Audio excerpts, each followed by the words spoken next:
সাদা পোশাকে গাড়িতে তুলে অবশ ছাড়াই ঠোঁট সেলাই করে দেয়া, আটক করে যৌনাঙ্গ এবং কানে বৈদ্যুতিক শক, নদীতে ঝাঁপ দিয়ে পালানোর চেষ্টা করলে উদ্ধার করে সেখানেই হত্যা।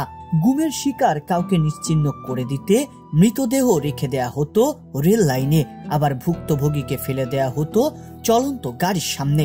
ঘটনাগুলোকে মনে হতে পারে কোনো কাল্পনিক সিনেমার দৃশ্য, কিন্তু এই ঘটনার কোনো কিছুই কাল্পনিক নয়, বাস্তব। নির্যাতনের এমনই ভয়াবহ বর্ণনার খবর উঠে এসেছে গুম কমিশনের অন্তর্বর্তী প্রতিবেদনে। সেই প্রতিবেদনের কিছু অংশ গণমাধ্যমকে সরবরাহ করেছে প্রধান উপদেষ্টার প্রেস উইং। কমিশনের তদন্ত, ঘটনায় সম্পৃক্ত কর্মকর্তা ও নির্যাতনের শিকার ব্যক্তিদের বয়ানে উঠে এসেছে গুম ও নির্যাতনের নানা রোমহর্ষক বর্ণনা। এ নিয়ে প্রতিবেদন প্রকাশ করেছে গণমাধ্যম বিবিসি বাংলা। প্রতিবেদনে বলা হয়েছে, কাউকে গুম করার ক্ষেত্রে দুই ধরনের পদ্ধতি ব্যবহার করা হতো। অনেক সময় প্রথমে কাউকে আটক করে নির্যাতন করে অন্যদের নাম আদায় করা হতো, এরপর তাদেরও ধরে এনে নির্যাতন করার পর সবাইকেই একে একে গুম করা হতো। অনেক সময় এসব গুমের ঘটনা ঘটানো হতো রাজনৈতিক প্রভাবশালী ব্যক্তি বা নেতার নির্দেশেও। গুমের ক্ষেত্রে ভিকটিমদের অবস্থান চিহ্নিত করতে মোবাইল প্রযুক্তির সহায়তা নেওয়া হতো বলে উল্লেখ করা হয়েছে ওই প্রতিবেদনে। ডিজিএফআই এর তত্ত্বাবধানে পরিচালিত ন্যাশনাল মনিটরিং সেন্টার এবং পরবর্তীতে national telecommunication monitoring centre mobile নজরদারি পরিচালনা করেছে বলে কমিশনের প্রতিবেদনে উঠে আসে। প্রথমেই টার্গেট করা ব্যক্তিকে অপহরণ করা হতো। অপহরণকারীরা নিজেদের প্রশাসনের লোক বা আইন প্রয়োগকারী বাহিনীর সদস্য হিসেবে পরিচয় দিতেন বলে তদন্তে দেখতে পেয়েছে কমিশন। এ সময় গোপনীয়তা বজায় রাখতে এক সংস্থা আরেক সংস্থার নাম ব্যবহার করত। এক্ষেত্রে পুলিশের গোয়েন্দা শাখা নিজেদেরকে র্যাব এবং র্যাব নিজেদেরকে ডিজিএফআই হিসেবে পরিচয় দিত। প্রতিবেদনে বলা হয়, অপহরণের ঘটনা ঘটত সাধারণত রাতের বেলা। ভিকটিমের বাড়ি বা রাস্তা থেকে তাদেরকে জোরপূর্বক হাইস ধরনের বড় গাড়িতে তুলে নেওয়া হতো। গাড়িতে তোলার পরপরই ভিকটিমদের চোখ বাঁধা সহ পরানো হতো হাত করা। ঘটনা এত দ্রুত ঘটত যে আশেপাশে থাকা মানুষ বুঝতেও পারত না কাউকে অপহরণ করা হচ্ছে। জানা গেছে, আটক করার পর ভুক্তভোগীদের সাধারণত গোপন অন্ধকার কক্ষে রাখা হতো এবং সেখানেই তাদের ওপর চালানো হতো নির্যাতন।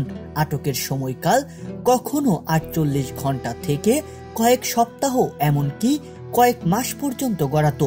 এমন কয়েকজন ভুক্তভোগীর সাক্ষাৎকারের মাধ্যমে কমিশন বাংলাদেশের বিভিন্ন স্থানে এমন 8টি গোপন কারাগারের সন্ধান পাওয়ার কথা জানিয়েছে, যেগুলো DGFI, RAB, counter terrorism and transnational crime পরিচালনা করত।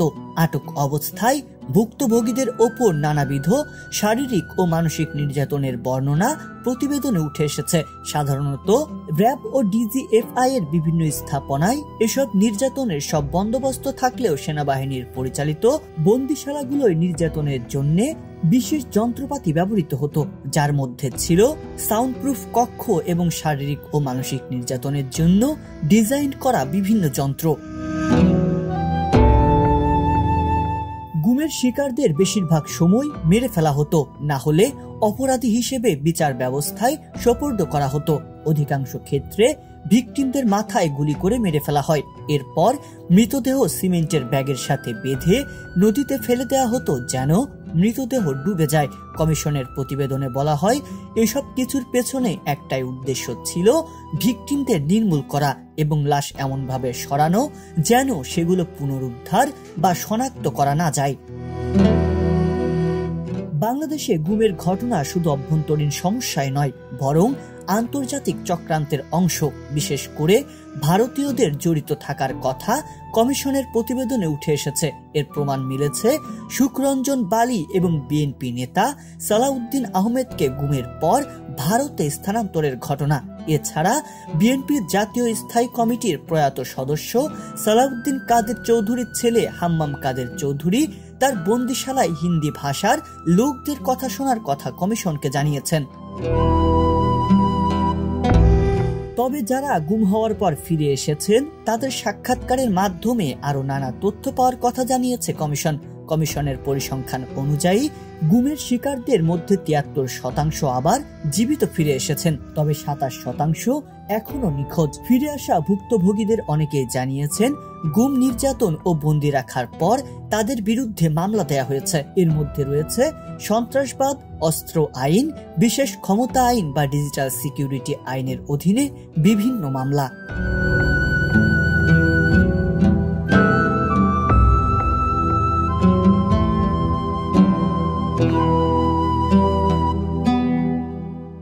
সংবাদ, ফিচার ও অনুষ্ঠানের জন্য ভিজিট করুন সংবাদ প্রকাশের ওয়েবসাইট এবং যুক্ত থাকুন ফেসবুক পেজ ও ইউটিউব চ্যানেলের সঙ্গে।